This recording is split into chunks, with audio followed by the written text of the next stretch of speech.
Tenía 34 años y no le sobraba ni un euro al mes. Cada lunes llegaba al trabajo sintiéndose exactamente igual que el lunes anterior. Nadie en su familia le había enseñado cómo funcionaba el dinero de verdad. El banco le sonreía, pero silenciosamente le cobraba por todo, siempre. Creía que ganar más dinero resolvería sus problemas financieros para siempre. Estaba profundamente equivocado y tardaría años en comprenderlo completamente. Lo que descubrió después cambiaría cada decisión económica de su vida. Andrés Villanueva llevaba 11 años viviendo en Madrid, en un piso de alquiler en Carabanchel que olía a humedad los inviernos y a fritanga los veranos. Era técnico de mantenimiento en una empresa de ascensores, un trabajo estable, con contrato indefinido, pagas extras en julio y diciembre, y una nómina de 2.300 euros mensuales que sobre el papel debería haberle alcanzado para vivir bien. Sin embargo, cada 25 de mes, cuando el banco le enviaba la notificación de ingreso de nómina, el dinero parecía evaporarse antes incluso de que él pudiera tocarlo. No era un hombre derrochador, no se iba de vacaciones a sitios caros. No tenía un coche lujoso ni una afición costosa. Compraba la ropa en rebajas, comía en casa la mayoría de los días y rara vez pedía cosas por internet. Y aún así, cuando llegaba el día 20 del mes, miraba la aplicación del banco con una mezcla de vergüenza y confusión, porque el saldo que aparecía en pantalla no tenía ningún sentido con la vida que creía estar llevando. ¿Cómo es posible?, se preguntaba en voz baja, sentado en el sofá con el teléfono en la mano, repasando los movimientos uno por uno. 4,70 € en una cafetería del metro. 12 euros en un supermercado de camino a casa. Una comisión de 2,50 € por una transferencia que hizo a su madre para ayudarla con el recibo del gas. 8 euros de una aplicación de música que ni recordaba haber contratado. 3,90 € en otro bar. Un día que llegó tarde y estaba cansado y no tenía ganas de esperar al autobús en el frío. 7 euros en un kiosco, porque la revista estaba en el expositor y él tenía prisa y no pensó. Ninguno de esos gastos era grande. Ninguno parecía importante en el momento en que ocurría. Pero sumados, semana tras semana, mes tras mes, formaban una sangría silenciosa que vaciaba su cuenta con la misma eficacia que un agujero pequeño en el casco de un barco. No lo hundes de golpe, pero te hundes igual. Andrés no sabía esto todavía. En esa época su teoría era sencilla y errónea. Le faltaba dinero porque no ganaba suficiente. Si le subieran el sueldo, todo se arreglaría. Si consiguiera un trabajo mejor, la situación cambiaría. El problema era exterior, externo, ajeno a él. Era el mercado laboral, era el coste de la vida en Madrid, era el precio del alquiler, eran los impuestos. Siempre había algo afuera a lo que culpar, y esa convicción le ahorraba el incómodo trabajo de mirarse a sí mismo. Lo que Andrés no había considerado nunca, y que muchas personas en su situación tampoco consideran, es que el dinero no desaparece por magia. Tiene un destino. Va a algún lugar. Y cuando no sabes a dónde va, el problema no es cuánto entra, sino cuánto se escapa sin que lo veas. El momento que lo cambió todo fue un martes de febrero, gris y frío como suelen ser los febreros en Madrid. Andrés estaba en el bar de abajo tomándose un cortado antes de entrar al turno de tarde, cuando se sentó a su lado un hombre mayor, de unos 60 años, con aspecto de alguien que ha trabajado con las manos toda su vida pero que ha llegado a algún sitio. Llevaba una chaqueta de lana limpia, un reloj sencillo y los zapatos bien cuidados. No había nada ostentoso en él, pero había algo en su manera de sentarse, tranquila, sin prisa, que llamaba la atención. Se llamaba Fermín. Era electricista jubilado. Había trabajado 30 años en la misma empresa y ahora vivía, según sus propias palabras, sin deberle nada a nadie y sin preocuparse por nada esencial. ¿Cuánto gana un electricista jubilado en Madrid?, preguntó Andrés, con esa confianza que da el compartir una barra de bar. Lo suficiente, respondió Fermín, con una sonrisa tranquila. Pero no siempre fue así. Hubo un tiempo en que ganaba bien y no llegaba a fin de mes. Y hubo otro tiempo en que ganaba lo mismo y me sobraba. Andrés dejó el cortado sobre la barra. ¿Y qué cambió? Fermín lo miró un momento antes de responder. Cambié yo. Esa conversación duró 40 minutos. Andrés llegó tarde al trabajo ese día, algo que no le había pasado nunca, pero salió del bar con algo que no tenía cuando entró. La primera sospecha seria de que el problema era él, no el mundo. Fermín no le había dado una clase magistral de economía. No le había hablado de bolsa ni de fondos de inversión ni de criptomonedas. Le había hecho algo mucho más sencillo y mucho más poderoso. Le había hecho preguntas. ¿Sabes cuánto pagas de comisiones al banco al año? ¿Has calculado cuánto te cuesta no pagar la tarjeta completa cada mes? ¿Sabes lo que pierdes en intereses en tu préstamo del coche por no pagar un poco más cada quincena? ¿Has mirado alguna vez lo que te cobran por tener la cuenta abierta? ¿Solo por tenerla abierta? Andrés no sabía responder a ninguna de esas preguntas. Y esa ignorancia, descubrió esa tarde, era la raíz de todo. Lo primero que hizo al llegar a casa fue sentarse frente a la pantalla del ordenador con un cuaderno en blanco y repasar 12 meses de extractos bancarios. Tardó 2 horas. Cuando terminó, tenía el estómago encogido. Las comisiones del banco, sumadas, ascendían a casi 300 euros anuales, 140 euros en concepto de mantenimiento de cuenta, algo que había firmado sin leer cuando abrió la cuenta hacía 6 años. 72 euros en comisiones por transferencias, a 2,50 € por transferencia, transferencias que hacía rutinariamente para pagar su parte del seguro del coche con su hermano, para devolver dinero a amigos, para enviar algo a su madre, 48 euros en reintegros en cajeros que no eran de su banco, porque a veces llegaba a un sitio sin efectivo y el cajero más cercano era de otro. Otros cargos menores, suscripciones olvidadas, seguros ligados a tarjetas que nunca había pedido conscientemente, comisiones de emisión de recibos en papel que ni sabía que existían, 300 euros. 3 meses de su partida de alimentación, dinero que simplemente había dejado salir, año tras año sin que nadie le pusiera una pistola en la cabeza. Solo porque no sabía que podía no pagarlo. Siguió mirando. El préstamo que había pedido 3 años atrás para cambiar la caldera de la calefacción, 8.000 euros a 5 años, con un interés del 9% anual, lo pagaba en cuotas mensuales de 166 euros el día primero de cada mes.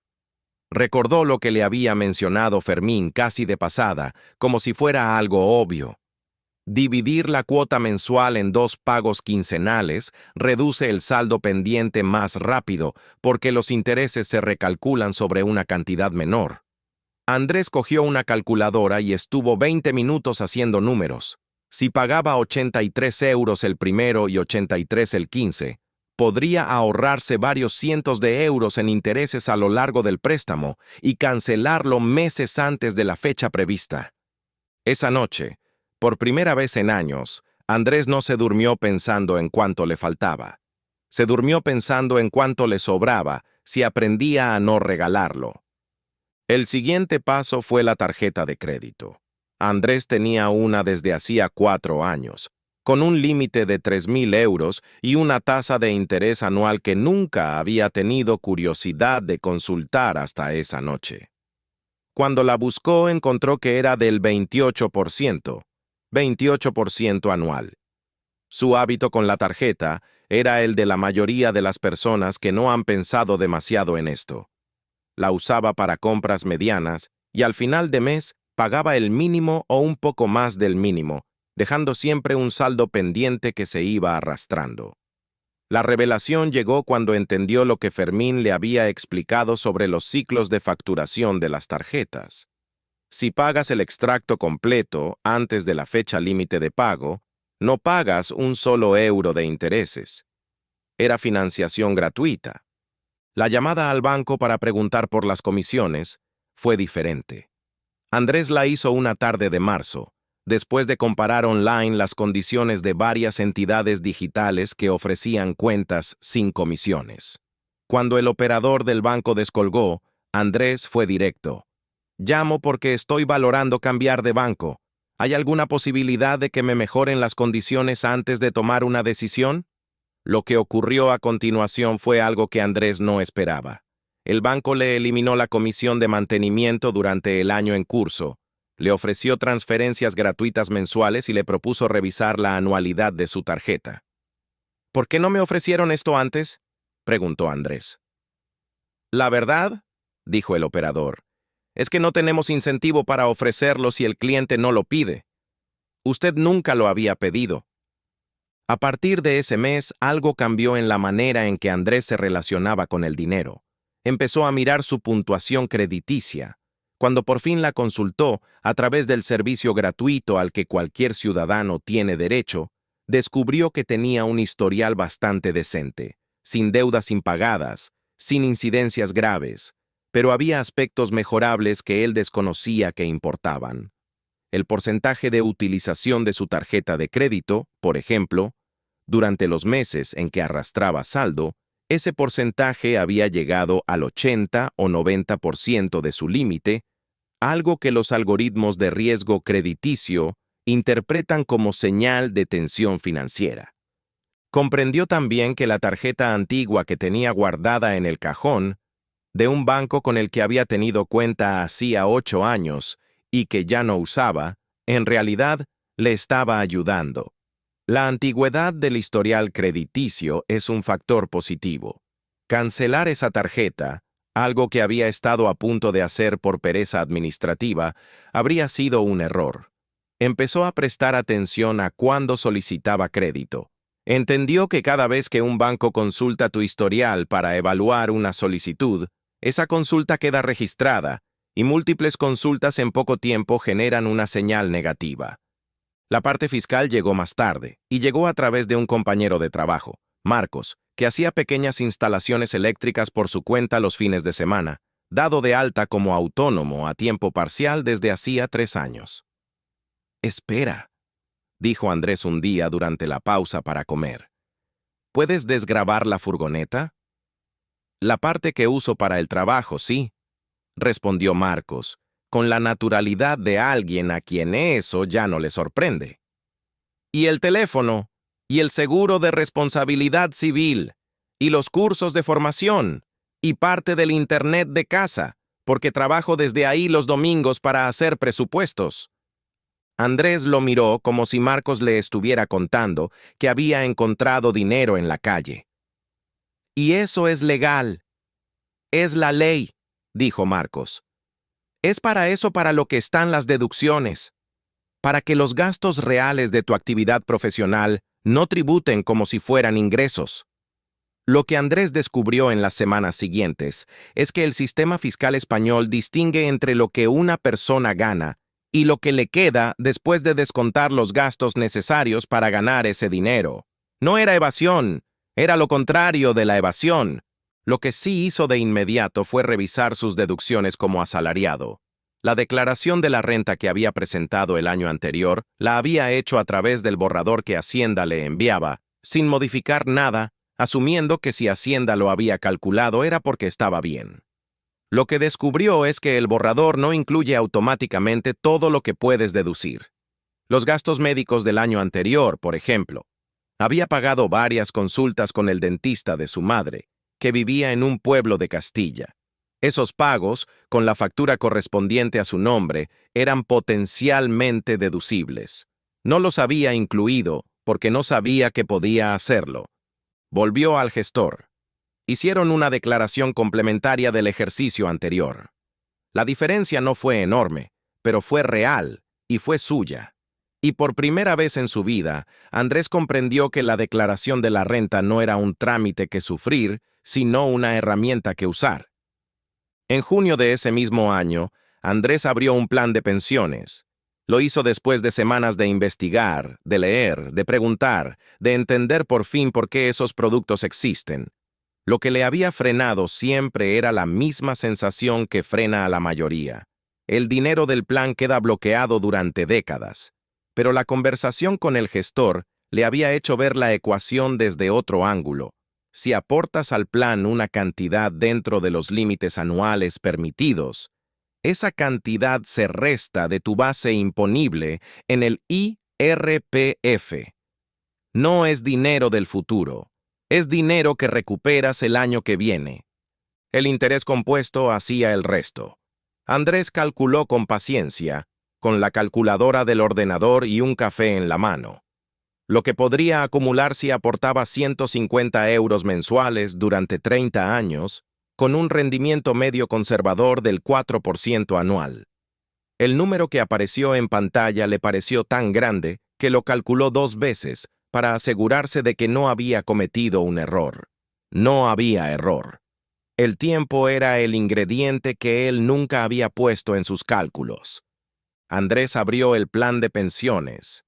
Lo hizo con calma y sin nerviosismo, firmando los documentos con la determinación de alguien que por primera vez en su vida toma una decisión financiera adulta y consciente. La mano que firmó fue firme. Hubo una semana en septiembre en que Andrés casi lo abandonó todo. Ocurrió cuando vio que un amigo, Rodrigo, se había comprado un coche nuevo, un Volkswagen gris, automático, con pantalla táctil y asientos de cuero. Rodrigo no ganaba más que Andrés, y sin embargo ahí estaba, con el coche aparcado en la puerta del bar donde quedaban los viernes, contento, hablando del sonido del motor. Andrés sintió algo que le avergonzó sentir, envidia. No de la palabra elegante, sino del tipo visceral, que pica en el pecho. Esa noche Andrés no abrió el cuaderno. Ese fin de semana gastó más de lo habitual, sin calcular demasiado, como una forma de resistirse a sí mismo. Compró cosas que no necesitaba, salió más, pagó rondas que no le tocaban. El lunes siguiente, al mirar el saldo bancario, la sensación de familiaridad con ese número pequeño le devolvió a la realidad con una claridad incómoda. Y entonces pensó en Rodrigo, en el coche, en las cuotas que probablemente estaba pagando, en el interés que probablemente estaba acumulando. Lo que veía no era éxito, era una imagen, y las imágenes no pagan hipotecas. La regla de las 24 horas llegó a la vida de Andrés casi por accidente, a través de un podcast de finanzas personales que había empezado a escuchar durante el trayecto en metro al trabajo. El concepto era simple hasta parecer trivial. Cuando sientas el impulso de comprar algo que no tenías planificado, anótalo y espera un día antes de hacerlo. Le pareció demasiado sencillo para ser útil. Lo intentó de todas formas porque en ese punto ya había aprendido que las cosas simples son con frecuencia las más difíciles de mantener y las más poderosas cuando se mantienen. El primer mes registró 17 compras impulsivas que había querido hacer y que dejó sin hacer aplicando la regla. Unas zapatillas que estaban en oferta por tiempo limitado. Un libro que había visto en una librería de camino a casa. Una botella de vino más cara de lo que habría comprado normalmente porque estaba en un expositor atractivo y había tenido un día difícil. Las zapatillas no las compró. El libro lo buscó al día siguiente en la biblioteca de su barrio y lo pidió prestado. La diferencia de sabor del vino sustituto fue, honestamente, imperceptible. Al final del primer mes, calculó cuánto se había ahorrado aplicando esa pausa de 24 horas.